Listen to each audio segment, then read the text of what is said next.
ನಮಸ್ಕಾರ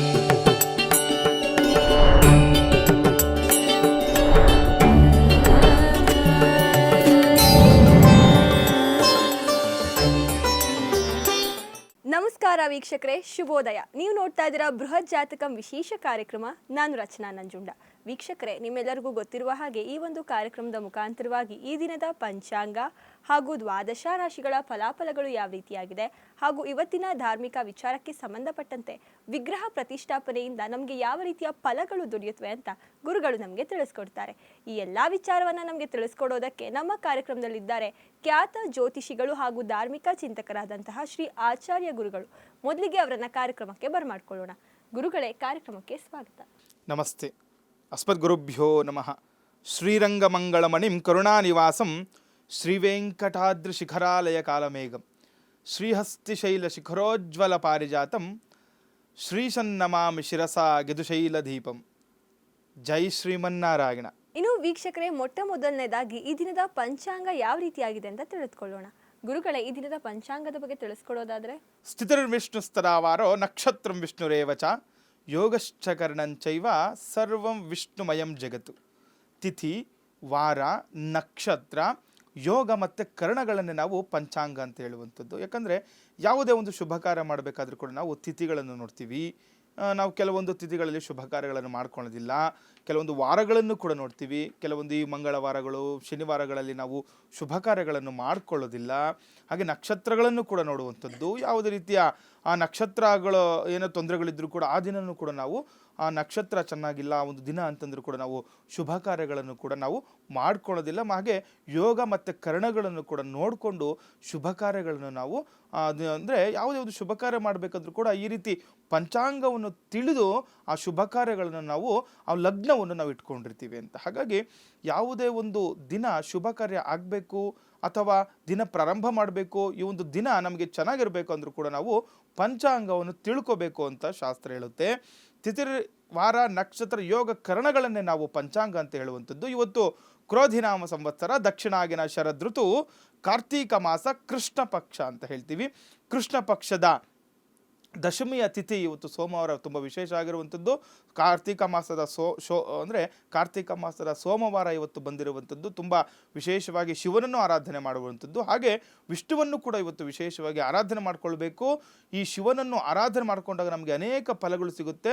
ಕಾರ್ತೀಕ ಸೋಮವಾರ ಅಂತ ಕೂಡ ಇವತ್ತು ಹೇಳ್ತಾರೆ. ಹಾಗೆ ತುಂಬ ವಿಶೇಷವಾಗಿ ದಶಮಿ ಬಂದಿರುವಂಥದ್ದು ಕೂಡ ತುಂಬ ಇವತ್ತು ಅನುಕೂಲಕರ ದಿನ ಅಂತ ನಾವು ಇವತ್ತು ಹೇಳ್ತೀವಿ. ಹಾಗೆ ಉತ್ತರ ನಕ್ಷತ್ರ, ವಿಷ್ಕಂಭ ಯೋಗ, ವಣಿಜ ಕರ್ಣವನ್ನು ಕೂಡ ನಾವು ಈ ದಿನ ನೋಡ್ಕೋಬಹುದಾಗಿದೆ. ಹಾಗೆ ಇವತ್ತಿನ ರಾಹುಕಾಲ, ಗುಳಿಕ ಕಾಲ ಮತ್ತು ಯಮಗಂಡ ಕಾಲವನ್ನು ನೋಡಿದಾಗ ರಾಹುಕಾಲ 7:49 9:15 ಈ ದಿನ ರಾಹುಕಾಲವನ್ನು ನಾವು ನೋಡಬಹುದು.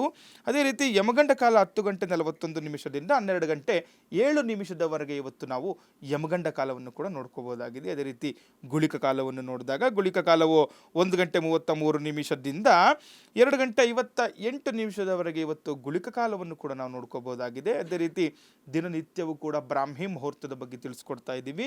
ಜಪತಪ ಹೋಮ ಹವನಾದಿಗಳನ್ನು ಮಾಡ್ಕೊಳ್ಳೋರಿಗೆ, ಗೃಹ ಪ್ರವೇಶಾದಿಗಳನ್ನು ಮಾಡ್ಕೊಳ್ಳೋರಿಗೆ ಇದು ತುಂಬ ವಿಶೇಷವಾಗಿರುವಂತಹ ಸಮಯ ಬ್ರಾಹ್ಮಿ ಮುಹೂರ್ತ ಅಂತ. ಈ ಬ್ರಾಹ್ಮಿ ಮುಹೂರ್ತ ಬೆಳಗ್ಗೆ 4:43 5:22 ಇವತ್ತು ನಾವು ಬ್ರಾಹ್ಮಿ ಮುಹೂರ್ತವನ್ನು ಕೂಡ ನೋಡ್ಕೋಬಹುದು. ಅದೇ ರೀತಿ ಇವತ್ತಿನ ಸೂರ್ಯೋದಯ ಮತ್ತು ಸೂರ್ಯಾಸ್ತಮವನ್ನು ಕೂಡ ನಾವು ಅವಶ್ಯಕವಾಗಿ ತಿಳ್ಕೋಬೇಕಾಗುತ್ತೆ. ಇವತ್ತು ಸೂರ್ಯೋದಯ ಬೆಳಗ್ಗೆ ಪ್ರಾತಃ ಕಾಲದಲ್ಲಿ 6:23 ಸೂರ್ಯೋದಯ ಪ್ರಾರಂಭವಾದಾಗ ಸೂರ್ಯಾಸ್ತಮವು ಸಂಜೆ 5:50 ಸೂರ್ಯಾಸ್ತಮವಾಗುವುದನ್ನು ಕೂಡ ನಾವು ನೋಡ್ಕೋಬಹುದಾಗಿದೆ. ಇನ್ನು ಈ ದಿನದ ಪಂಚಾಂಗ ಯಾವ ರೀತಿಯಾಗಿದೆ ಅಂತ ತಿಳಿದುಕೊಂಡಿದ್ದಾಯ್ತು. ಇನ್ನು ದ್ವಾದಶ ರಾಶಿಗಳ ಫಲಾಫಲಗಳು ಯಾವ ರೀತಿಯಾಗಿದೆ, ಯಾವ ರಾಶಿಗೆ ಶುಭ ಫಲ ಇದೆ ಹಾಗೂ ಯಾವ ರಾಶಿಗೆ ಅಶುಭ ಫಲ ಇದೆ, ಅಶುಭ ಫಲ ಇರೋರು ಯಾವ ರೀತಿಯ ಪರಿಹಾರವನ್ನ ಕಂಡುಕೊಳ್ಬೇಕು ಅಂತ ಗುರುಗಳು ನಮಗೆ ತಿಳಿಸ್ಕೊಡ್ತಾರೆ. ಗುರುಗಳೇ, ದ್ವಾದಶ ರಾಶಿಗಳ ಫಲಾಫಲಗಳನ್ನು ನೋಡೋದಾದ್ರೆ? ಇವತ್ತು ಸೋಮವಾರ ವಿಶೇಷವಾಗಿರುವಂತಹ ವಾರ. ಅದೇ ರೀತಿ ಕಾರ್ತೀಕ ಮಾಸ. ಶಿವನನ್ನು ಪ್ರಾರ್ಥನೆ ಮಾಡ್ಕೊಳ್ತಾ ದಿನವನ್ನು ಪ್ರಾರಂಭ ಮಾಡಿ. ಈಶಾನ ಸರ್ವ ವಿದ್ಯಾನಾಂ ಈಶ್ವರ ಸರ್ವಭೂತಾನಾಂ ಬ್ರಹ್ಮಾಧಿಪತಿರ್ ಬ್ರಹ್ಮಣೋಧಿಪತಿರ್ ಬ್ರಹ್ಮ ಶಿವೋಮೇ ಅಸ್ತು ಸದಾ ಶಿವೋಮ್ ಅಂತ ವಿಶೇಷವಾಗಿ ಶಿವನನ್ನು ಪ್ರಾರ್ಥನೆ ಮಾಡ್ಕೊಳ್ತಾ ದಿನವನ್ನು ಪ್ರಾರಂಭ ಮಾಡೋಣ. ಎಲ್ಲರಿಗೂ ಕೂಡ ಅನುಕೂಲ ಆಗುತ್ತೆ ಅಂತ. ಹಾಗೆ ಇವತ್ತು ದ್ವಾದಶ ರಾಶಿಗಳ ಮೇಷ, ವೃಷಭ, ಮಿಥುನ, ಕಟಕ, ಸಿಂಹ, ಕನ್ಯಾ, ತುಲ, ವೃಶ್ಚಿಕ, ಧನಸ್ಸು, ಮಕರ, ಕುಂಭ ಮತ್ತು ಮೀನರಾಶಿಗಳು. ಈ 12 ರಾಶಿಗಳ ಯಾವ ರಾಶಿಗೆ ಅನುಕೂಲಗಳಿದೆ, ಯಾರಿಗೆ ಅನಾನುಕೂಲಗಳಿದೆ ಅವೆಲ್ಲವನ್ನು ಕೂಡ ಇವತ್ತು ತಿಳ್ಕೊಳ್ಳುವ ಸಮಯ. ಪ್ರಥಮ ರಾಶಿ ಮೇಷರಾಶಿ. ಹಮ್ಮಿಕೊಂಡ ಕಾರ್ಯಗಳಲ್ಲಿ ಯಶಸ್ಸು ಕೂಡ ಸಿಗುವಂಥದ್ದು. ಯಾರೆಲ್ಲ ಮೇಷರಾಶಿಗಳು ಇರ್ತೀರಿ, ಏನೇ ಕೆಲಸ ಮಾಡಬೇಕು ಅಂದ್ಕೊಳ್ಳಿ, ಇವತ್ತು ಯಶಸ್ಸು ನಿಮ್ಮದಾಗುತ್ತೆ ಅಂತ. ಯಾವುದೋ ಒಂದು ಕೆಲಸ ಮಾಡಬೇಕಂತ ತುಂಬ ದಿನದಿಂದ ಅಂದ್ಕೊಂಡಿರ್ತೀರ, ಯಾವುದೇ ವಿಚಾರವಾಗಿ, ಮದುವೆ ವಿಚಾರದಲ್ಲೇ ಆಗಲಿ, ವ್ಯಾಪಾರ ಉದ್ಯೋಗ ವಿಚಾರದಲ್ಲೇ ಆಗಲಿ, ಅಥವಾ ಏನಾದರೂ ಆರೋಗ್ಯ ಸಮಸ್ಯೆ ಕಾಡ್ತಾ ಇದ್ರೂ ಕೂಡ ನಿಮಗೆ ಇವತ್ತು ಆ ಕಾರ್ಯರೂಪಕ್ಕೆ ತೆಗೆದುಕೊಂಡು ಬನ್ನಿ, ಏನೋ ಒಂದು ಕೆಲಸ ಮಾಡ್ಕೊಳ್ಳಿ, ಇವತ್ತು ಎಲ್ಲ ಕಾರ್ಯವು ಕೂಡ ನಿಮಗೆ ಯಶಸ್ಸು ಕೂಡ ಆಗುವಂಥದ್ದು. ವ್ಯವಹಾರಕ್ಕೆ ಸಂಬಂಧಿಸಿದಂತೆ ಶೀಘ್ರಗತಿಯಲ್ಲಿ ಲಾಭ ದೊರಕಲಿದೆ ಅಂತ ಹೇಳ್ತಾ ಇದೆ. ಏನಾದರೂ ಭೂಮಿ ವಿಚಾರದಲ್ಲಿ ನೀವು ಕೆಲಸ ಕಾರ್ಯಗಳು ಮಾಡಿಕೊಂಡಿದ್ರೆ ಇವತ್ತು ನಿಮಗೆ ಶೀಘ್ರವಾಗಿ ಲಾಭದಾಯಕ ಕೂಡ ಅದು ಆಗುವಂಥದ್ದು ಕೂಡ ನೀವು ನೋಡ್ಕೋಬಹುದಾಗಿದೆ. ಅದೇ ರೀತಿ ಶತ್ರುಗಳು ಮಿತ್ರರಾಗುವಂತಹ ಲಕ್ಷಣಗಳು ಕೂಡ ಇವತ್ತು ಗೋಚರ ಆಗ್ಬಿಡುತ್ತೆ. ಯಾಕಂದರೆ ಕೆಲವೊಂದು ಏನೋ ಒಂದು ಕಾರಣಗಳಿಂದ ಶತ್ರುಗಳಾಗ್ಬಿಟ್ಟಿರ್ತಾರೆ. ಆದರೆ ನೋಡಿ, ಇವತ್ತು ನಿಮಗೆ ಅನುಕೂಲದ ದಿನ ಆಗಿರುವಂಥದ್ದು. ನಿಮ್ಮಿಂದ ಯಾವುದೋ ಒಂದು ಶತ್ರುಗಳು ಕೂಡ ಮಿತ್ರರಾಗುವ ಅನುಕೂಲ ಜಾಸ್ತಿ ಇರುವಂಥದ್ದು. ಯಾಕಂದರೆ ಶತ್ರುಗಳು ಕೂಡ ಮಿತ್ರರಾದರೆ ನಮಗೆ ಅನುಕೂಲ ಕೂಡ ಪ್ರಾಪ್ತಿಯಾಗುವಂಥದ್ದು ಕೂಡ ನಾವು ನೋಡ್ಕೋಬಹುದು ಇವತ್ತು ಮೇಷರಾಶಿಯವರಿಗೆ. ಹಾಗೆ ವೃಷಭ ರಾಶಿ. ಮನೆಯಲ್ಲಿ ಮಂಗಳ ಕಾರ್ಯ ತಯಾರಿ ನಡೆಯುತ್ತದೆ ಅಂತ ಹೇಳ್ತದೆ. ಯಾರೆಲ್ಲ ವೃಷಭ ರಾಶಿಗಳು ಇರ್ತೀರ, ಮನೆಯಲ್ಲಿ ಇವತ್ತು ವಿಶೇಷವಾಗಿರುವಂಥದ್ದು ಯಾವುದೋ ಒಂದು ಮಂಗಳ ಕಾರ್ಯಕ್ಕೆ ನೀವು ಇವತ್ತು ಹಣಿ ಮಾಡ್ಕೊಳ್ಬೋದು. ಅಂದರೆ ತಯಾರಿ ಮಾಡಿಕೊಳ್ಳುವಂತಹ ಸುಲಕ್ಷಣ ಆಗಿರುವಂಥದ್ದು, ಸುದಿನ ಕೂಡ ಆಗಿರುವಂಥದ್ದು. ಉನ್ನತ ಅಧಿಕಾರಿಗಳ ಭೇಟಿ ಮಾಡುವ ಮಾತುಕತೆಗಳಿಂದ ಸಮಸ್ಯೆಗಳು ಕೂಡ ಇತ್ಯರ್ಥವಾಗುವಂಥದ್ದು ಕೂಡ ಇವತ್ತು ನಿಮಗೆ ಗೋಚರ ಆಗ್ತಾ ಇದೆ ವೃಷಭ ರಾಶಿಯವರಿಗೆ. ಏನೊಂದು ನೋಡಿ, ಉನ್ನತ ಅಧಿಕಾರಿಗಳನ್ನು ಭೇಟಿ ಮಾಡುವಂತಹ ದಿನ ಇವತ್ತಾಗಿರುವಂಥದ್ದು. ಹಾಗೆ ಯಾವುದೋ ಒಂದು ಕೆಲಸಕ್ಕೂ ಅಥವಾ ಏನೋ ತೊಂದರೆ ಅನುಭವಿಸ್ಬಿಟ್ಟಿರ್ತೀರ, ಈ ಮಾತುಕತೆಗಳಿಂದ ಅವೆಲ್ಲವೂ ಕೂಡ ನಿಮಗೆ ಅನುಕೂಲದ ವಾತಾವರಣ ಸೃಷ್ಟಿ ಆಗುವಂಥದ್ದು. ಯಾವುದೇ ಸಮಸ್ಯೆಗಳಿದ್ರೂ ಕೂಡ ಇವತ್ತು ಇತ್ಯರ್ಥವಾಗುವಂತಹ ಸುದಿನ ಇವತ್ತು ನಿಮಗೆ ಗೋಚರ ಆಗಿರುವಂಥ ವೃಷಭ ರಾಶಿಯವರಿಗೆ. ಹಾಗೆ ಮಿಥುನ ರಾಶಿ. ದೂರದ ಪ್ರಯಾಣದಲ್ಲಿ ಅನಾನುಕೂಲ ಉಂಟಾಗುತ್ತದೆ ಅಂತ ಹೇಳ್ತಾ ಇದ್ದೆ. ಯಾರೆಲ್ಲ ಮೀನರಾಶಿಗಳು ಇರ್ತೀರಾ, ನೀವು ಏನಾದರೂ ದೂರದ ಪ್ರಯಾಣ ಇತ್ತಂದರೆ ಇವತ್ತು ಅನಾನುಕೂಲ ಅಂತ ಹೇಳ್ತಾ ಇದೆ. ಇನ್ನು ಪ್ರಯಾಣದಲ್ಲಿ ಸ್ವಲ್ಪ ಕಡಿವಾಣ ಹಾಕಬೇಕಾಗುತ್ತೆ. ಏನಾದರೂ ದೂರದ ಪ್ರಯಾಣ ಇದ್ರೂ ಕೂಡ ಅದನ್ನು ಮುಂದಕ್ಕೆ ಹಾಕ್ಕೊಳ್ಳಿ, ನಿಮಗೆ ಅನುಕೂಲ ಆಗುತ್ತೆ. ಹಾಗೆ ಉದ್ಯೋಗಕ್ಕೆ ಸಂಬಂಧಿಸಿದಂತೆ ಅನ್ಯರಲ್ಲಿ ಚರ್ಚೆ ಕೂಡ ಮಾಡುವಂಥದ್ದು. ಅಂದರೆ ಯಾವುದೋ ಒಂದು ಉದ್ಯೋಗ ಮಾಡಬೇಕು ಅಂತ ತುಂಬ ದಿವಸದಿಂದ ಅಂದ್ಕೊಂಡಿರ್ತೀರಾ, ತುಂಬ ನಿರೀಕ್ಷೆ ಇರುವಂಥದ್ದು. ಆದರೆ ಅನ್ಯರಲ್ಲಿ ಚರ್ಚೆ ಮಾಡ್ಕೊಳ್ಳಿ, ನಿಮಗೆ ಅನುಕೂಲ ಆಗುತ್ತೆ. ಯಾರೋ ಒಬ್ಬರಿಂದ ಒಳ್ಳೆಯ ವಿಚಾರ ನಿಮಗೆ ತಿಳಿಸುವಂಥದ್ದಾಗುವಂಥದ್ದು ಕೂಡ ಇವತ್ತು ನೋಡ್ಕೋಬಹುದು. ಅಧಿಕ ತಿರುಗಾಟದಿಂದ ದೇಹಾಲಾಸ್ಯ ಕೂಡ ಉಂಟಾಗುವಂಥದ್ದು. ನೋಡಿ, ಇವತ್ತು ದೂರದ ಪ್ರಯಾಣ ಅನಾನುಕೂಲನೇ ಅಂತ ಹೇಳ್ತಾ ಇದೆ. ಏನಾದರೂ ಅಧಿಕವಾಗಿ ತಿರುಗಾಟ ಮಾಡಿದ್ರೆ ದೇಹಾಲಾಸ್ಯ ಕೂಡ ಆಗುವಂಥದ್ದು, ದೇಹಕ್ಕೆ ತೊಂದರೆ ಕೂಡ ಅನುಭವಿಸುವಂತಹ ಲಕ್ಷಣಗಳು ಕೂಡ ಇವತ್ತು ಗೋಚರ ಆಗ್ತಿದೆ ಮಿಥುನ ರಾಶಿಯವರಿಗೆ. ಹಾಗೆ ಕಟಕ ರಾಶಿ. ಹಣಕಾಸಿನ ವಿಷಯದಲ್ಲಿ ಅಲ್ಪ ಹಿನ್ನಡೆ ಇದೆ ಅಂತ ಹೇಳ್ತಾ ಇದೆ. ಯಾರೆಲ್ಲ ಕರ್ಕಾಟಕ ರಾಶಿಯವರು ಇರ್ತೀರ, ಏನಾದರೂ ಹಣದ ವಿಚಾರವಾಗಿ ಹಣ ಕೊಡೋದು ಅಥವಾ ತೆಗೆದುಕೊಳ್ಳೋದಾಗಲಿ ಅಥವಾ ಏನೋ ಒಂದು ವ್ಯವಹಾರ ಮಾಡಬೇಕಾದ್ರೂ ಕೂಡ ಸ್ವಲ್ಪ ಹಿನ್ನಡೆ ಅಂತ ಕಾಣ್ತಾ ಇದೆ. ಹಾಗಾಗಿ ನೋಡಿಕೊಂಡು ವ್ಯವಹಾರವನ್ನು ಮಾಡ್ಕೋಬೇಕು ಇವತ್ತು ಕಟಕ ರಾಶಿಯವರು. ಹಾಗೆ ಕೌಟುಂಬಿಕ ಸಮಸ್ಯೆಗಳು ಕೂಡ ಬಗೆಹರಿಯುವುದು ಅಂತ ಹೇಳ್ತಾ ಇದೆ. ಮನೆಯಲ್ಲಿ ಏನಾದರೂ ಸಮಸ್ಯೆಗಳಿದ್ದರೆ ಇವತ್ತು ಬಗೆಹರಿಸ್ಕೋಬೇಕು ನೀವು, ಯಾಕಂದರೆ ಇವತ್ತು ಬಗೆಹರಿಯುತ್ತೆ ಅಂತ ಹೇಳ್ತಿದ್ದೆ. ಹಾಗಾಗಿ ನೀವು ನಿಮ್ಮ ಮಾತಿನಿಂದ, ನಿಮ್ಮ ಜಾಣ್ಮೆಯಿಂದ, ಚಾಣಾಕ್ಷರದಿಂದ ಏನಾದರೂ ಸಮಸ್ಯೆಗಳಿದ್ರೂ ಕೂಡ ಅದನ್ನು ಬಗೆಹರಿಸ್ಕೋಬೇಕಾಗುತ್ತೆ. ಆರೋಗ್ಯದ ಕಡೆ ಗಮನವನ್ನು ಕೂಡ ನೀವು ಹರಿಸಬೇಕಾಗುತ್ತೆ ಇವತ್ತು ಕಟಕ ರಾಶಿಯವರು. ಏನಾದರೂ ಆರೋಗ್ಯ ಸಮಸ್ಯೆ ಇತ್ತಂದರೆ, ಸಣ್ಣ ಪುಟ್ಟ ಆರೋಗ್ಯ ಸಮಸ್ಯೆ ಇದ್ರೂ ಕೂಡ ಆಗಲಿ, ಅದನ್ನು ಬಗೆಹರಿಸ್ಕೊಳ್ಳಿ, ಅನುಕೂಲ ಆಗುತ್ತೆ ಕಟಕ ರಾಶಿಯವರಿಗೆ. ಹಾಗೆ ಸಿಂಹರಾಶಿ. ಆರ್ಥಿಕ ಸಂಕಷ್ಟ ಎದುರಾದರೂ ಚಿಂತಿಸುವ ಅಗತ್ಯ ಇಲ್ಲ ಅಂತ ಹೇಳ್ತಿದ್ದೀರಲ್ಲ, ಸಿಂಹರಾಶಿಗಳು ಇರ್ತೀರ, ಹಣದ ವಿಚಾರವಾಗಿ ನಿಮ್ಗೇನಾದರೂ ತೊಂದರೆ ಆಗ್ತಾ ಇದ್ರೆ, ಆರ್ಥಿಕವಾಗಿ ನಷ್ಟ ಅನುಭವಿಸಿದ್ರು ಕೂಡ ಅದರ ಕಡೆ ಗಮನ ಕೊಡಬೇಡಿ. ಏನೋ ಅದರಿಂದ ನೀವು ಏನು ತೊಂದರೆ ಅನುಭವಿಸುವಂತಹ ಲಕ್ಷಣಗಳು ಇರುವುದರಿಂದ ಇವತ್ತು ಚಿಂತಿಸುವ ಅಗತ್ಯ ಇಲ್ಲ ಅಂತ ಹೇಳ್ತಾ ಇದ್ದೆ. ಹಾಗೆ ವ್ಯಾಪಾರ ವ್ಯವಹಾರದಲ್ಲಿ ಅತ್ಯುತ್ತಮ ಪ್ರಗತಿ ಇದೆ ಅಂತ ಹೇಳ್ತಿದ್ದೆ. ಏನಾದರೂ ವ್ಯಾಪಾರ ಮಾಡ್ಕೊಳ್ಳಿಕ್ಕೆ ವ್ಯವಹಾರ ಮಾಡ್ಕೊಳ್ಳಿ. ಇವತ್ತು ನಿಮಗೆ ಅಗತ್ಯವಾಗಿ ಅವಶ್ಯಕವಾಗಿ ಧನಾಗಮನವಾದ ನಿರೀಕ್ಷೆ ಕೂಡ ನೀವು ಮಾಡ್ಕೋಬಹುದು. ಅದರಿಂದ ಅಭಿವೃದ್ಧಿ ಕೂಡ ಇವತ್ತು ಪ್ರಗತಿ ಕೂಡ ಕಾಣುವಂಥದ್ದು ನೋಡ್ಬೋದು ಸಿಂಹರಾಶಿಯವರಿಗೆ. ಹಾಗೆ ವಿದೇಶ ಪ್ರಯಾಣ ಯೋಗ ಕೂಡ ಇರುವಂಥದ್ದು. ಏನಾದರೂ ಬೇರೆ ಹೊರದೇಶಕ್ಕೆ ಹೋಗುವ ಲಕ್ಷಣಗಳಿದ್ದರೆ ಅಥವಾ ಹೊರದೇಶಕ್ಕೆ ಹೋಗಬೇಕು ಅಂತ ತುಂಬ ದಿವಸದಿಂದ ಅಂದ್ಕೊಂಡಿದ್ರು ಕೂಡ ಇವತ್ತು ಅದ್ರ ಕಡೆ ಗಮನ ಕೊಡಿ, ಮಾತುಕತೆ ಮಾಡ್ಕೊಳ್ಳಿ, ನಿಮಗೆ ಅನುಕೂಲ ಆಗುವಂಥದ್ದು ಕೂಡ ನೋಡ್ಕೋಬಹುದು. ಹಾಗೆ ಕನ್ಯಾ ರಾಶಿ. ಸಂಗಾತಿ ಜೊತೆ ಕ್ಷೇತ್ರ ದರ್ಶನ ಸಾಧ್ಯತೆ ಇದೆ ಅಂತ ಹೇಳ್ತಾ ಇದೆ. ನಿಮ್ಮ ಜೊತೆಗಾರರಾಗಲಿ ಅಥವಾ ನಿಮ್ಮ ಆ ಸಂಗಾತಿಯ ಜೊತೆ ಇವತ್ತು ಒಳ್ಳೆಯ ಒಂದು ಯಾವುದೋ ಒಂದು ತೀರ್ಥಕ್ಷೇತ್ರನೋ ಅಥವಾ ದೇವಸ್ಥಾನಗಳಿಗೆ, ದೇವಾಲಯಗಳಿಗೆ ಹೋಗುವಂತಹ ನಿರೀಕ್ಷೆ ಕೂಡ ನೀವು ಮಾಡ್ಬೋದು. ಯಾಕಂದರೆ ಇವತ್ತು ತುಂಬ ವಿಶೇಷವಾಗಿರುವಂತಹ ದಿನ ಸೋಮವಾರ ಆಗಿರೋದ್ರಿಂದ ಯಾವುದಾದ್ರು ದೇವಸ್ಥಾನಕ್ಕೆ ಶಿವನ ಆರಾಧನೆಯನ್ನು ಮಾಡ್ಕೊಳ್ಳಿ, ಅನುಕೂಲ ಆಗುತ್ತೆ. ಷೇರುಗಳಲ್ಲಿ ಹೂಡಿಕೆ ಮಾಡುವುದರಿಂದ ಲಾಭವಾಗುವಂಥದ್ದು. ಏನಾದರೂ ಷೇರು ಮಾರುಕಟ್ಟೆಯಲ್ಲಿ ಹೂಡಿಕೆ ಮಾಡುವಂಥವ್ರಿಗೂ ಕೂಡ ಇವತ್ತು ವಿಶೇಷವಾಗಿ ಲಾಭದಾಯಕ ಆಗಿರುವಂಥದ್ದು ಕೂಡ ನೋಡಬಹುದು ಕನ್ಯಾ ರಾಶಿಯವರಿಗೆ. ಹಾಗೆ ಫ್ಯಾಷನ್ ವಸ್ತುಗಳ ಖರೀದಿಗೆ ಸಮಯ ಕಳೆಯಲಿದ್ದೀರಿ ಅಂತ ಕೂಡ ಹೇಳುವಂಥದ್ದು. ಏನಾದರೂ ವಿಶೇಷವಾಗಿರುವಂಥ ಅಲಂಕಾರಿಕ ವಸ್ತುಗಳನ್ನು ನೀವು ತೆಗೆದುಕೊಳ್ಳಬೇಕಾದ್ರೂ ಕೂಡ ಇವತ್ತು ಮನಸ್ಸು ಮಾಡಿ, ನಿಮಗೆ ಅನುಕೂಲ ಆಗುತ್ತೆ ಕನ್ಯಾ ರಾಶಿಯವರಿಗೆ. ಹಾಗೆ ತುಲಾ ರಾಶಿ. ಗೃಹ ನಿರ್ಮಾಣ ವಿಚಾರದಲ್ಲಿ ಪ್ರಗತಿ ಆಗಲಿದೆ ಅಂತ ಹೇಳ್ತಾ ಇದೆ. ಯಾರೆಲ್ಲ ತುಲಾ ರಾಶಿಗಳು ಇರ್ತೀರಾ, ಮನೆಯ ನಿರ್ಮಾಣದ ವಿಚಾರವಾಗಿ ಇವತ್ತು ಮಾತುಕತೆ ಮಾಡ್ಕೊಳ್ಳಿ. ಅಥವಾ ಏನಾದರೂ ಅರ್ಧಂಬರ್ಧಕ್ಕೆ ಮನೆ ನಿಂತೋಗಿದ್ರು ಕೂಡ ಇವತ್ತು ಪ್ರಗತಿಯಲ್ಲಿ ಬರುತ್ತೆ.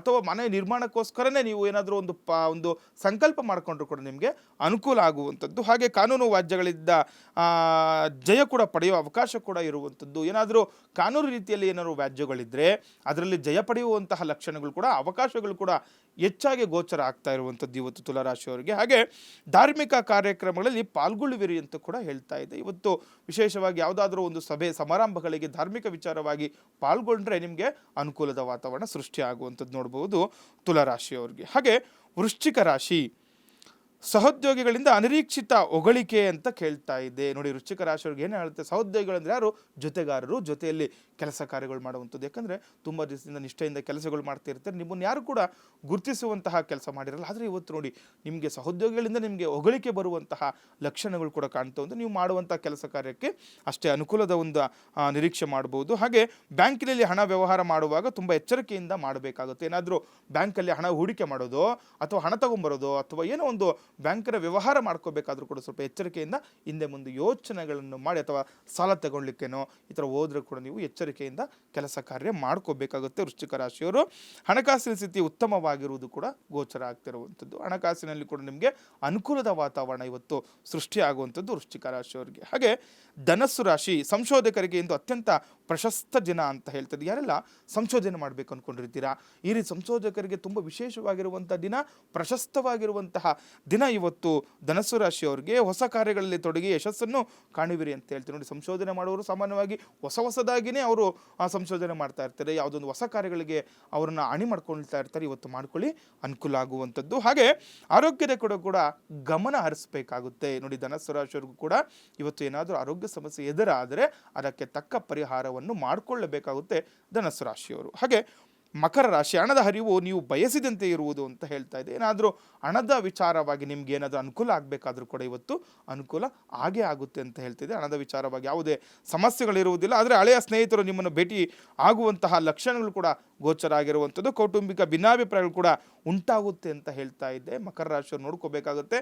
ಮನೆಯಲ್ಲಿ ಸ್ವಲ್ಪ ಭಿನ್ನಾಭಿಪ್ರಾಯ ಆಗೋದ್ರಿಂದ ಯೋಚನೆ ಮಾಡಿ ಕೆಲಸ ಕಾರ್ಯಗಳಲ್ಲಿ ಮಗ್ನರಾಗಬೇಕಾಗುತ್ತೆ ಮಕರ ರಾಶಿಯವರು. ಹಾಗೆ ಕುಂಭರಾಶಿ, ಅತಿ ಆತ್ಮವಿಶ್ವಾಸದಿಂದ ಕೆಲಸ ಕೆಡುವುದು ಅಂತ ಹೇಳ್ತಾ ಇದೆ. ನೋಡಿ, ಯಾವಾಗ ತುಂಬ ಆತ್ಮವಿಶ್ವಾಸದಿಂದ ಕೆಲಸ ಮಾಡ್ಲಿಕ್ಕೆ ಹೋಗ್ತೀವಿ, ಸ್ವಲ್ಪ ಆ ಕೆಲಸ ಕೆಡುತ್ತೆ ಅಂತ ಹೇಳ್ತಾ ಇದೆ. ಹಾಗಾಗಿ ಹಿಂದೆ ಮುಂದೆ ಯೋಚನೆ ಮಾಡಿ ಯಾವುದೇ ಕೆಲಸ ಮಾಡುವ ಮುನ್ನುಗ್ಗುವ ಮುಂಚೆ ಆ ಕೆಲಸದ ಬಗ್ಗೆ ಚಿಂತನೆ ಮಾಡಿ ಕಾರ್ಯರೂಪಕ್ಕೆ ತೆಗೆದುಕೊಂಡು ಬನ್ನಿ, ಅನುಕೂಲ ಆಗುತ್ತೆ. ನನಗೆ ಗೊತ್ತು, ನಮಗೆ ಆ ಕೆಲಸ ಆಗುತ್ತೆ ಅಂತೇಳಿ ನೀವು ಆತ್ಮವಿಶ್ವಾಸ ಜಾಸ್ತಿಯಾಗಿ ಮಾಡಿಕೊಂಡು ಹೋದರೆ ಅದರಿಂದ ಅನಾನುಕೂಲ ಅಂತ ಹೇಳ್ತಾ. ಆತ್ಮವಿಶ್ವಾಸ ಇರಬೇಕು, ಅತಿಯಾದ ಆತ್ಮವಿಶ್ವಾಸ ಇರಬಾರ್ದು ಅಂತ ಸಾಮಾನ್ಯವಾಗಿ ನಾವು ಹೇಳ್ತಾ ಇರ್ತೀವಿ. ಹಾಗಾಗಿ ನೀವು ಏನೇ ಕೆಲಸ ಮಾಡಬೇಕಾದ್ರೆ ನೋಡ್ಕೋಬೇಕಾಗುತ್ತೆ. ಸಂಪಾದನೆಗಿಂತ ಖರ್ಚು ಹೆಚ್ಚಾಗುವಂಥದ್ದು ಕೂಡ ನೋಡ್ಬೋದು. ಇವತ್ತು ಸಂಪಾದನೆಗಿಂತ ಇವತ್ತು ಖರ್ಚು ಹೆಚ್ಚು ಆಗುವಂಥ ಲಕ್ಷಣಗಳು ಇರುವುದರಿಂದ ಇವತ್ತು ಹಣದ ವಿಚಾರವಾಗಿ ಜಾಗ್ರತೆಯಿಂದ ಇರಬೇಕು.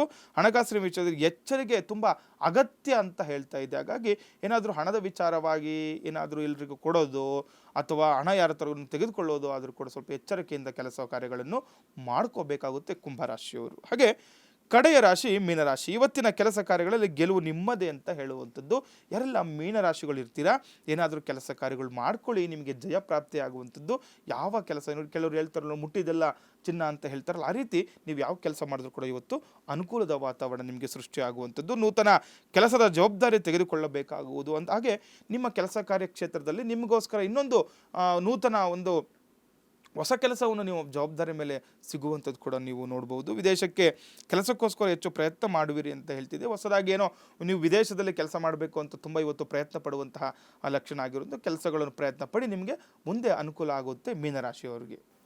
ಇನ್ನು ದ್ವಾದಶ ರಾಶಿಗಳ ಫಲಾಫಲಗಳು ಯಾವ ರೀತಿಯಾಗಿದೆ ಅಂತ ತಿಳಿದುಕೊಂಡಿದ್ದಾಯ್ತು. ಇನ್ನು ನೀವು ಗುರುಗಳನ್ನ ನೇರವಾಗಿ ಭೇಟಿಯಾಗಿ ನಿಮ್ಮ ಜಾತಕವನ್ನ ಬರ್ಸ್ಕೊಳ್ಬೇಕು, ಜಾತಕದ ವಿಶ್ಲೇಷಣೆಯನ್ನ ಮಾಡ್ಕೊಳ್ಬೇಕು, ಹಾಗೂ ನಿಮ್ಮ ಮನೆಯಲ್ಲಿ ನಡೀತಾ ಇರುವಂತಹ ಶುಭ ಸಮಾರಂಭಗಳಿಗೆ ದಿನಾಂಕವನ್ನ ನಿಗದಿ ಮಾಡ್ಕೊಳ್ಬೇಕು ಅಂದ್ರೆ ನಿಮ್ಮ ಸ್ಕ್ರೀನ್ ಮೇಲೆ ಕಾಣ್ತಾ ಇರುವಂತಹ ನಂಬರ್ಗೆ ಕರೆ ಮಾಡಿ ಒಂದು ಅಪಾಯಿಂಟ್ಮೆಂಟ್ ಅನ್ನ ಫಿಕ್ಸ್ ಮಾಡಿಕೊಂಡು ತದನಂತರ ಭೇಟಿ ಆಗ್ಬೋದು ಅಂತ ಹೇಳ್ತಾ ಕಾರ್ಯಕ್ರಮದಲ್ಲೊಂದು ಪುಟ್ಟ ವಿರಾಮ.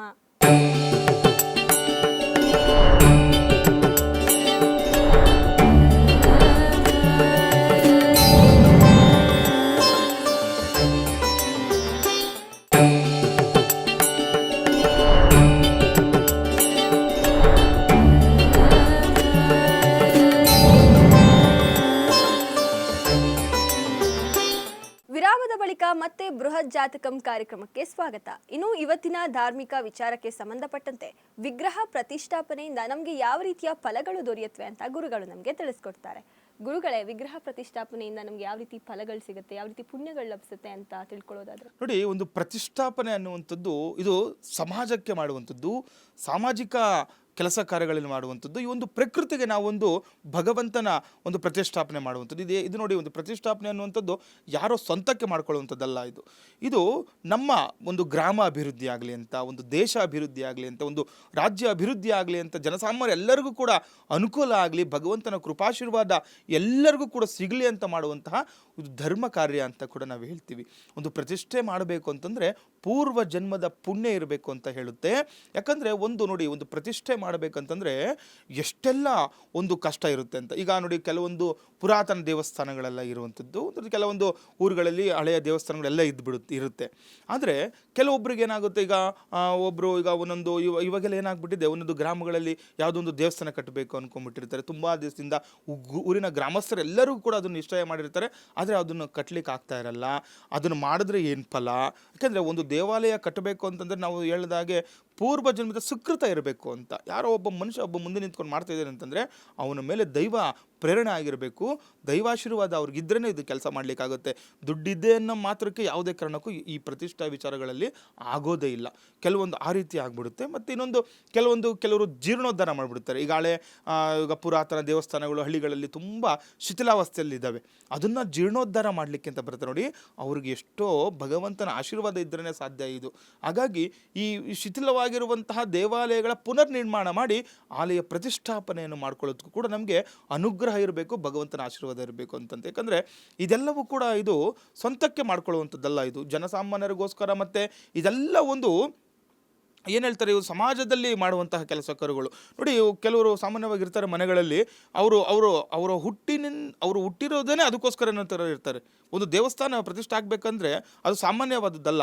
ಈ ಒಂದು ಶಕ್ತಿ ದೇವತೆಗಳು, ಯಾವುದೋ ಒಂದು ಗ್ರಾಮ ದೇವತೆ ಅನ್ನುವಂಥದ್ದು, ಅದನ್ನು ಸ್ವಲ್ಪ ಕೆಲವೊಂದು ವಿಚಾರಗಳಲ್ಲಿ ಕೆಲವರು ಒಂದು ಪಂಗಡದವರು ಸೇರಿ ಮಾಡ್ಕೊಂಬಿಟ್ಟಿರ್ತಾರೆ ಕೆಲವರು. ಆದರೆ ಒಂದು ಶಿವಾಲಯ ಆಗಬೇಕು, ಒಂದು ವಿಷ್ಣು ಆಲಯ ಆಗಬೇಕು ಅಂತಂದರೆ ಅದು ಒಂದು ಆಂಜನೇಯ ದೇವಸ್ಥಾನ ಆಗಲಿ, ಒಂದು ರಾಮರಾಗಲಿ, ಒಂದು ಕೃಷ್ಣನ ದೇವಸ್ಥಾನ ಆಗಲಿ, ಒಂದು ಶಿವನ ದೇವಸ್ಥಾನ ಆಗಲಿ, ಈ ರೀತಿ ಮಾಡ್ಕೋಬೇಕು ಅಂತಂದರೆ ಇದು ತುಂಬ ಪೂರ್ವ ಜನ್ಮದ ಸುಕೃತ. ಅವರಿಗೆ ಭಗವಂತನ ಆಶೀರ್ವಾದ, ಅವರಿಗೆ ಯೋಗ್ಯತೆ ಇದ್ರೇ ಆಗುತ್ತೆ ಅಂತ ಶಾಸ್ತ್ರದಲ್ಲಿ ಹೇಳುತ್ತೆ. ಹಾಗಾಗಿ ಯಾವಾಗ ಒಬ್ಬ ಮನುಷ್ಯ ಇದನ್ನು ಮಾಡಬೇಕು ಅಂತ ಪಣ ತೊಡ್ತಾನೆ, ಅವ್ರಿಗೇನೆ ಕಷ್ಟ ನಷ್ಟಗಳು ಜಾಸ್ತಿ ಆಗ್ಬಿಡುತ್ತೆ. ಈಗ ನೋಡಿ, ಒಂದು ದೇವಸ್ಥಾನ ಕಟ್ಟಬೇಕಂದ್ರೆ ಯಾರೋ ಒಬ್ಬರು ಮಾಡೋವಂಥದ್ದಲ್ಲ ಇದು, ಅವರಿಗೆ ಎಲ್ಲರ ಸಹಕಾರ ಕೂಡ ಬೇಕೇ ಬೇಕು. ಹಾಗಾಗಿ ಅವರ ಮೇಲೆ ಈ ದೃಷ್ಟಿ ದೋಷಗಳು ಜಾಸ್ತಿ ಆಗ್ಬಿಡುವಂಥದ್ದು, ಈ ಒಂದು ದೇವಸ್ಥಾನನೇ ಅರ್ಧಕ್ಕೆ ನಿಂತು ಹೋಗ್ಬಿಡುವಂಥದ್ದು ಕೂಡ ನಾವು ನೋಡಿದ್ವಿ ತುಂಬ ಕಡೆ. ಯಾಕಂದರೆ ಚೆನ್ನಾಗಿ ಮಾಡ್ತಾ ಇರ್ತಾರೆ, ಯಾರೋ ಒಬ್ಬರು ಏನೋ ಒಂದು, ಯಾಕಂದರೆ ಅವರು ಸಾಮಾನ್ಯವಾಗಿ ಹೇಳ್ತಿರ್ತಾರೆ, ಊರಿಗೆ ಉಪಕಾರಿ ಮನೆಗೆ ಮಾರಿ ಅಂತ. ಮನೆ ಕೆಲಸಗಳ ಬಗ್ಗೆನೇ ತಲೆ ಕೆಡಿಸ್ಕೊಂಡಿರಲ್ಲ, ಅಷ್ಟು ಈ ದೇವಸ್ಥಾನಗಳ ಬಗ್ಗೆ ತಲೆ ಕೆಡಿಸ್ಕೊಂಡು ಕೆಲಸವನ್ನು ಮಾಡ್ತಾ ಇರ್ತಾರೆ. ಈ ರೀತಿ ಮಾಡೋರಿಗೆ ಯಾರಾದರೂ ಏನಾದರೂ ಅಂದ್ಬಿಟ್ರೆ ತೊಂದರೆ ಆಗ್ಬಿಡುತ್ತೆ.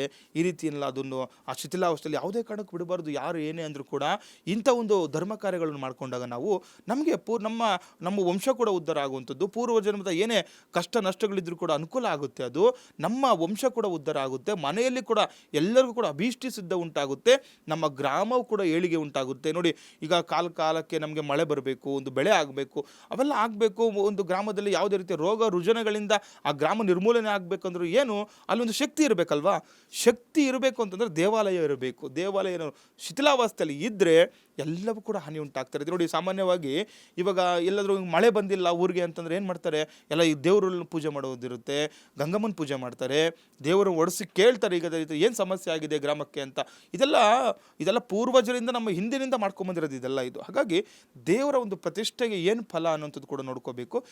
ಈ ರೀತಿ ಎಲ್ಲ ಕಷ್ಟ, ಒಂದು ಪ್ರತಿಷ್ಠೆ ಆಗಬೇಕಾದ್ರೆ ತುಂಬ ಕಷ್ಟ ಅಂತ ಈಗ ಮಾಡೋರಿಗೆ ಗೊತ್ತಿರುತ್ತೆ ಅದು. ಯಾಕಂದರೆ ಅದಕ್ಕೇನೋ ಸ್ವಲ್ಪ ಹಣ ಬೇಕಾಗಿರಲ್ಲ, ಕೋಟಿಗಟ್ಟಲೆ ಹಣ ಬೇಕಾಗುತ್ತೆ ಈ ಒಂದು ಕಾಲಮಾನದಲ್ಲಿ. ಅದನ್ನೆಲ್ಲ ಒಟ್ಟುಗೂಡಿಸ್ಬೇಕಂತಂದ್ರೆ ತುಂಬ ಓಡಾಡಬೇಕಾಗುತ್ತೆ, ತುಂಬ ಕಡೆ ಹೋಗ್ತಾರೆ, ತೊಗೊಂಬರ್ತಾರೆ. ಕೆಲವರು ಅವ್ರ ಸ್ವಂತ ದುಡ್ಡುಗಳನ್ನು ಕೂಡ ಹಾಕಿ ಮಾಡ್ಕೊಂಬಿಟ್ಟಿರ್ತಾರೆ. ಈ ರೀತಿಯ ಒಂದು ಈ ಒಂದು ಸಮಯನೇ, ಈ ಒಂದು ಕಾಲಮಾನನೇ ಆಗಿದೆ. ತುಂಬ ದುಬಾರಿ ಜೀವನ ನಾವು ಮಾಡ್ತಿರುವಂಥದ್ದು. ಹಾಗಾಗಿ ದೇವಸ್ಥಾನ ಆಗಬೇಕಂದ್ರೆ ತುಂಬ ದುಬಾರಿ ಖರ್ಚಾಗುತ್ತೆ. ಹಾಗಾಗಿ ಇದನ್ನೆಲ್ಲ ಮೇಂಟೈನ್ ಮಾಡೋದು ತುಂಬ ಕಷ್ಟದ ಕೆಲಸ ಆಗಿರುವಂಥದ್ದು. ಹಾಗಾಗಿ ಯಾರೆಲ್ಲ ಒಂದು ಗ್ರಾಮಗಳಲ್ಲಿ ಆಗಲಿ ಅಥವಾ ನಗರಗಳಲ್ಲಾಗಲಿ ದೇವಸ್ಥಾನಗಳನ್ನು ಮಾಡ್ತಾ ಇರ್ತೀರಾ, ಆ ಮಾಡುವಂಥವ್ರಿಗೆ ತುಂಬ ಕಷ್ಟಗಳು ಬರ್ತಾ ಇರುತ್ತೆ. ಯಾಕಂದರೆ ಭಗವಂತ ಪರೀಕ್ಷೆ ಮಾಡ್ತಾನಂತೆ ಅವ್ರನ್ನ. ಇವರು ಇದನ್ನೆಲ್ಲ ದಾಟಿ ಮಾಡ್ತಾರಾ? ಕೆಲವರು ಯಾರೋ ಅವರ ಆಡಂಬರಕ್ಕೋಸ್ಕರ, ಅವ್ರನ್ನ ತೋರ್ಪಡೆಗೋಸ್ಕರ ಕೆಲವರು ಇರ್ತಾರೆ. ಅಂಥವ್ರನ್ನ ದಾಟಿ ಯಾರು ಮುಂದೆ ಬಂದು ಮಾಡ್ತಾರೆ, ಅವ್ರಿಗೆ ತುಂಬ ಭಗವಂತನ ಅನುಗ್ರಹ ಆಗುತ್ತೆ ಅಂತ. ಈ ರೀತಿ ಮಾಡಿಕೊಂಡಾಗ ಕೆಲವರು ನೋಡಿ, ಆ ರೀತಿ ಈಗ ಒಳ್ಳೆಯವ್ರಿಗೇ ತುಂಬ ತೊಂದರೆ ಆಗುತ್ತೆ ಅಂತ ಸಾಮಾನ್ಯವಾಗಿ ಹೇಳ್ತಾ ಇರ್ತೀವಿ ನಾವು. ಒಳ್ಳೆ ಕೆಲಸ ಮಾಡೋಕೆ ಹೋದಾಗಲೇ ತುಂಬ ಜನ ಏನು ಹೇಳ್ತಾರಲ್ವ, ಈಗ ಹಣ್ಣಿಗೆ ಅಲ್ವಾ ಕಲ್ಲು ಹೊಡಿಯೋದು, ಮರದಲ್ಲಿ ಹಣ್ಣಿದ್ರೇ ಕಲ್ಲು ಹೊಡಿತಾರೆ. ಅಲ್ಲೇನೋ ಚೆನ್ನಾಗಿಲ್ಲ ಅಂತ ಕೆಟ್ಟೋಗಿರೋ ಹಣ್ಣಿದ್ದು ಯಾರು ಹೊಡಿತಾರೆ ಹೇಳಿ? ಒಳ್ಳೆಯವ್ರಿಗೇ ಕಷ್ಟ ಜಾಸ್ತಿ. ಹಾಗಾಗಿ ಈ ರೀತಿ ಏನಾದರೂ ತೊಂದರೆಗಳನ್ನು ಅನುಭವಿಸ್ತಾ ಇದ್ರು ಕೂಡ ಯಾರು ಕೂಡ ಅದರ ಕಡೆ ಗಮನ ಕೊಡ್ದಿರ ಭಗವಂತನಲ್ಲಿ ನೀವು ನಂಬಿಕೆ ಇಟ್ಟು ಭಗವಂತನಲ್ಲಿ ಭಾರ ಹಾಕಿ ಕೆಲಸ ಕಾರ್ಯಗಳನ್ನು ಮಾಡ್ಕೊಳ್ಳಿ, ಅನುಕೂಲ ಆಗುತ್ತೆ ಅಂತ. ಹಾಗಾಗಿ ಈ ಪ್ರತಿಷ್ಠಾಪನೆಯಿಂದ ಏನು ಫಲ ಅನ್ನೋಂತ ತಿಳ್ಕೊಳೋದಾದರೆ ನೋಡಿ, ಕೋಟಿ ಗ್ರಾಮೇಶು ವಿಪ್ರಾಣಂ ಅಂತ ಹೇಳುತ್ತೆ. ಅಂದರೆ ಒಂದು ಶ್ಲೋಕನೇ ಇರುವಂಥದ್ದು, ಕೋಟಿ ಗ್ರಾಮೇಶು ವಿಪ್ರಾಣಂ ತಟಾಕೇಶು ದಿಕೋಟಿಭಿಃ ತ್ರಿಕೋಟಿ ಕೂಪ ಸಂಯುಕ್ತಂ ಚತುಷ್ಕೋಟಿ ವನಾಂತರಂ ಪಂಚಕೋಟಿಷು ಕನ್ಯಾನಾಂ ಧೇನುನಾಂ ಷಟ್ಕೋಟಿಭಿಃ ಸಪ್ತಕೋಟಿಷು ಯಜ್ಞಾನಾಂ ಪ್ರತಿಷ್ಠಾಪನಾ ಫಲಮುಚ್ಯತೆ ಅಂತ. ಅಂದರೆ ಕೋಟಿ ಗ್ರಾಮೇಶು ವಿಪ್ರಾಣಂ ಅಂತ ನೋಡಿ, ಒಂದು ಗ್ರಾಮ ನಿರ್ಮಾಣ ಮಾಡಿ ಒಂದು ಪರಿಸರಕ್ಕೆ ಕೊಟ್ಟಾಗ ಎಷ್ಟು ಫಲ ಸಿಗುತ್ತೆ ಅಂತ ನೋಡಿ. ಇವಾಗ ಸಾಮಾನ್ಯವಾಗಿ ಒಬ್ಬನಿಗೆ ಅವನು ಮನೆ ಕಟ್ತಾ ಇರ್ತಾನೆ, ಅವನಿಗೇನಾದರೂ ಒಂದು ಆರ್ಥಿಕವಾಗಿ ನಾವು ಏನಾದರೂ ಸಹಾಯ ಮಾಡಿದ್ರೆ ನಮಗೆ ಎಷ್ಟು ಫಲ ಸಿಗುತ್ತೆ ನೋಡಿ. ಅವ್ರು ಎಷ್ಟು ಖುಷಿ ಪಡ್ತಾರೆ, ಎಷ್ಟು ಸಂತೋಷ ಪಡ್ತಾರೆ. ಏನೋ ಕಾಲಕ್ಕೆ ಆದ್ರಪ್ಪ ನಮಗೆ ಏನೋ ತೊಂದರೆ ಆಗ್ತಾಯಿತ್ತು ಮನೆ ಕಟ್ಟಲಿಕ್ಕೆ, ಕೆಲವರು ಮನೆ ಪ್ರಾರಂಭ ಮಾಡಿಬಿಟ್ಟಿರ್ತಾರೆ, ಕಟ್ಟಲಿಕ್ಕೆ ಆಗ್ತಾ ಇರಲ್ಲ, ತುಂಬ ಕಷ್ಟ ಅನುಭವಿಸ್ತಾ ಇರ್ತಾರೆ. ಆದರೂ ಅವಾಗ ಹಣದ ಸಹಾಯ ಮಾಡಿದ್ರೆ ಅವ್ರಿಗೆ ಎಷ್ಟು ಅನುಕೂಲ ಆಗುತ್ತಲ್ವ. ಆ ರೀತಿ ಒಂದು ಮನೆಗೆ ಅಷ್ಟು ಅನುಕೂಲ ಆಗುತ್ತೆ ಅಂತಂದರೆ, ಕೋಟಿ ಗ್ರಾಮವೊಂದು ಇವರು ನಿರ್ಮಾಣ ಮಾಡಿ ನಾವು ಪರಿಸರಕ್ಕೆ ಕೊಟ್ಟಾಗ, ಒಂದು ಜನಸಾಮಾನ್ಯರಿಗೆ ಕೊಟ್ಟಾಗ ಎಷ್ಟು ನಮಗೆ ಫಲ ಸಿಗುತ್ತೆ, ಅಷ್ಟು ಫಲ ಒಂದು ಪ್ರತಿಷ್ಠಾಪನೆಯಿಂದ ಸಿಗುತ್ತಂತೆ. ಹಾಗೆ ತಟಾಕೇಶು ದ್ವಿಕೋಟಿಭಿಃ ಅಂತ ಅಂದರೆ ನೋಡಿ, 2 ಕೋಟಿ ಈ ಕೆರೆಗಳನ್ನು ನಿರ್ಮಾಣ ಮಾಡಿದ್ರೆ ಅಂತ ನೋಡಿ. ಈಗ ಒಂದು ಯಾವುದೇ ಗ್ರಾಮದಲ್ಲಿ ನೋಡಿ ಕೆರೆ ಇದ್ದೇ ಇರುತ್ತೆ. ಆ ಒಂದು ಕೆರೆಯಿಂದ ಅವರಲ್ಲಿ ಎಷ್ಟು ಸಂಪತ್ತು ಅಭಿವೃದ್ಧಿ ಆಗುತ್ತೆ, ಆ ಒಂದು ಪರಿಸರ ಎಷ್ಟು ಹಸಿರಾಗಿರುತ್ತೆ. ಯಾಕಂದರೆ ಒಂದು ಬೆಳೆ ಬೆಳಿಬೇಕಂದ್ರೆ ಯಾವಾಗಲೂ ಕೂಡ ನಾವು ಈ ಮಳೆ ನಂಬ್ಕೊಂಡೇ ಬೆಳೆಗಳನ್ನು ತೆಗಿಲಿಕ್ಕಾಗಲ್ಲ. ಕೆಲವರೆಲ್ಲ ಈ ಬೋರ್ವೆಲ್ ಹಾಕೊಂಡ್ಬಿಟ್ಟಿರ್ತಾರೆ. ಊರಲ್ಲಿ ಕೆರೆಯಲ್ಲಿ ನೀರಿದ್ರೆ ಮಾತ್ರನೇ ಬೋರ್ವೆಲ್ಗಳಲ್ಲಿ ನೀರು ಬರೋದು. ಹಾಗಾಗಿ ಈ ಕೆರೆಯನ್ನು ಅವಾಗಿಂದನೂ ಕೂಡ ಅದನ್ನು ಸಮೃದ್ಧಿ ಮಾಡ್ಕೊಂಡ್ಬಿಟ್ಟಿರ್ತಾರೆ. ಅದನ್ನು ಕೆರೆಗಳನ್ನು ಕೂಡ ಇಂದಿನಿಂದನೂ ಕೂಡ ಮಾಡಿರುವಂಥದ್ದು ಇದೆಲ್ಲ.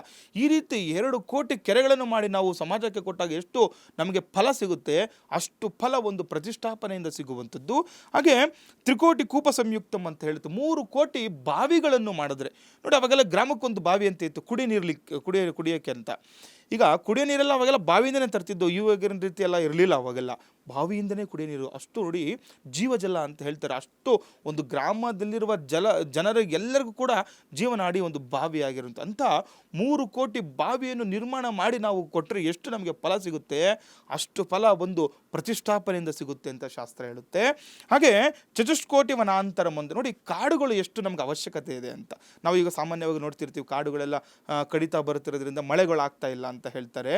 ಯಾಕಂದರೆ ಮರಗಳು ನೋಡಿ, ಸಾಮಾನ್ಯವಾಗಿ ಎಲ್ಲರೂ ಕೂಡ ಹೇಳ್ತಾರೆ, ಗಿಡಗಳು ನೆಡ್ರಿ, ಮರಗಳು ನೆಡ್ರಿ, ನಮಗೆ ಗಿಡಗಳು ಬೆಳೆಸಿ ಮುಂದಿನ ಪೀಳಿಗೆಗೆಲ್ಲ ಬೇಕು, ಯಾಕಂದರೆ ತೊಂದರೆ ಆಗ್ತಾ ಇದೆ ಅಂತ. ಹಾಗಾಗಿ ಎಷ್ಟು ಹೇಳ್ತಾರೆ, 4 ಕೋಟಿ ನಾವು ಕಾಡುಗಳನ್ನು ಬೆಳೆಸಿ ಸಮಾಜಕ್ಕೆ ಕೊಟ್ಟಾಗ ಎಷ್ಟು ನಮಗೆ, ಪರಿಸರಕ್ಕೆ ಕೊಟ್ಟಾಗ ಎಷ್ಟು ನಮಗೆ ಫಲ ಸಿಗುತ್ತೆ, ಅಷ್ಟು ಫಲ ಒಂದು ಪ್ರತಿಷ್ಠಾಪನೆಯಿಂದ ಸಿಗುತ್ತೆ ಅಂತ ಶಾಸ್ತ್ರ ಹೇಳುತ್ತೆ. ಹಾಗೆ ಪಂಚಕೋಟೀಶು ಕನ್ಯಾನಾಮ್ ಅಂತ 5 ಕೋಟಿ ಕನ್ಯೆಗಳನ್ನು ಕನ್ಯಾದಾನ ಮಾಡಿದ್ರೆ ಅಂತ. ಅಂದರೆ ನೋಡಿ, ಒಬ್ಬ ಮನುಷ್ಯನಿಗೆ ಕೆಲವರು ಹೇಳ್ತಾ ಇರ್ತಾರೆ, ಅಪುತ್ರಸ್ಯ ಗತಿರ್ನಾಸ್ತಿ ಅಂತ. ಅಂದರೆ ಗಂಡು ಮಗು ಆಗಿಲ್ಲ ಅಂತಂದರೆ ಅವ್ರಿಗೆ ಗತಿ ಇಲ್ಲ, ಅವ್ರಿಗೆ ವೈಕುಂಠ ಪ್ರಾಪ್ತಿ ಆಗಲ್ಲ ಅಂತ ಹೇಳ್ತಾರೆ. ಆದರೆ ನೋಡಿ, ಹೆಣ್ಣು ಮಕ್ಕಳು ಹುಟ್ಟಿದವ್ರಿಗೂ ಕೂಡ ಒಂದು ಇದೆ, ಹೇಳ್ತಾ ಇದೆ, ಮಕ್ಕಳು ಆಗಿಲ್ಲ, ಗಂಡು ಮಗು ಆಗಿಲ್ಲ ಅಂತ ಕೂಡ ಹೆಣ್ಣು ಮಕ್ಕಳು ಕನ್ಯಾದಾನ ಮಾಡ್ತೀವಲ್ಲ ನಾವು, ಕನ್ಯಾದಾನ ಮಾಡಿದ್ರೆ ಅಷ್ಟೇ ಫಲ ನಮಗೆ ಸಿಗುತ್ತೆ ಅಂತ. ಹಾಗಾಗಿ ಅದಕ್ಕೋಸ್ಕರ ಹೆಣ್ಣು ಮಕ್ಕಳಿಗಿಂದ ಅಷ್ಟು ನಮಗೆ ಅನುಕೂಲ ಆಗುತ್ತೆ. ಎಷ್ಟು ನಮಗೆ ಒಂದು ಮನೆಗೆ ಹೆಣ್ಣು ಮಕ್ಕಳು ಜನನ ಆಯಿತು ಅಂತಂದರೆ ಆ ಮನೆಯ ವಂಶ ಕುಲ ಅಭಿವೃದ್ಧಿ ಆಗುತ್ತೆ ಅಂತ. ಒಂದು ಕನ್ಯಾದಾನ ಮಾಡಿದ್ರೆ ಎಷ್ಟು ಫಲ ನಮಗಿದೆ, ಅಷ್ಟು ಪಂಚಕೋಟಿ ಕನ್ಯಾನ ಮಂತ್ರ 5 ಕೋಟಿ ಕನ್ಯಾದಾನ ಮಾಡಿದ್ರೆ ಎಷ್ಟು ಫಲ, ಅಷ್ಟು ಫಲ ಒಂದು ಪ್ರತಿಷ್ಠಾಪನೆಯಿಂದ ನಮಗೆ ಸಿಗುತ್ತೆ ಅಂತ.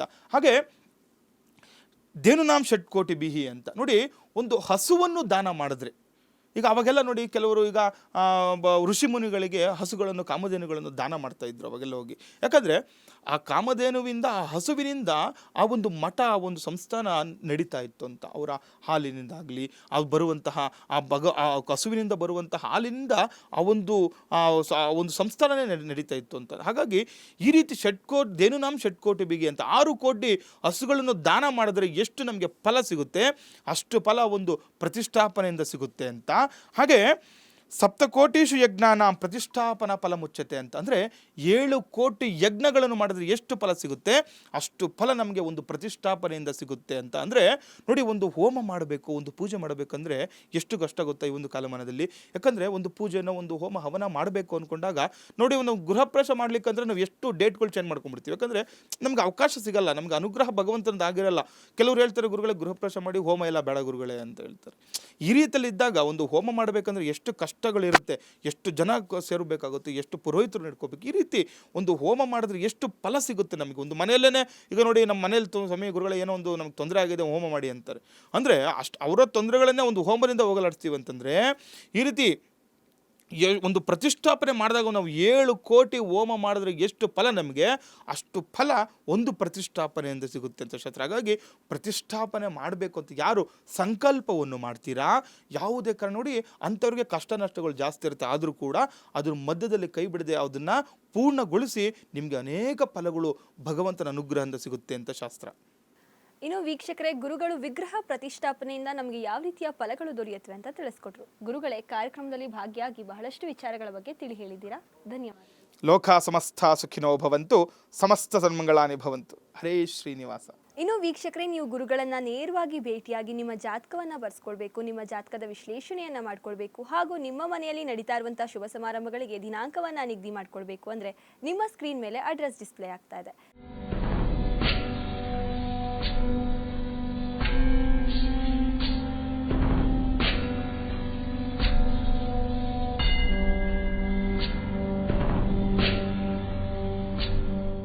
ಅಲ್ಲಿ ಬಂದು ನಿಮ್ಮ ಪರಿಹಾರವನ್ನ ಕಂಡುಕೊಳ್ಬಹುದು ಅಂತ ಹೇಳ್ತಾ, ಇದಾಗಿತ್ತು ಇಂದಿನ ಬೃಹತ್ ಜಾತಕಂ. ಮತ್ತೆ ನಿಮ್ಮ ಭೇಟಿ ಮುಂದಿನ ಸಂಚಿಕೆಯಲ್ಲಿ. ಧನ್ಯವಾದಗಳು.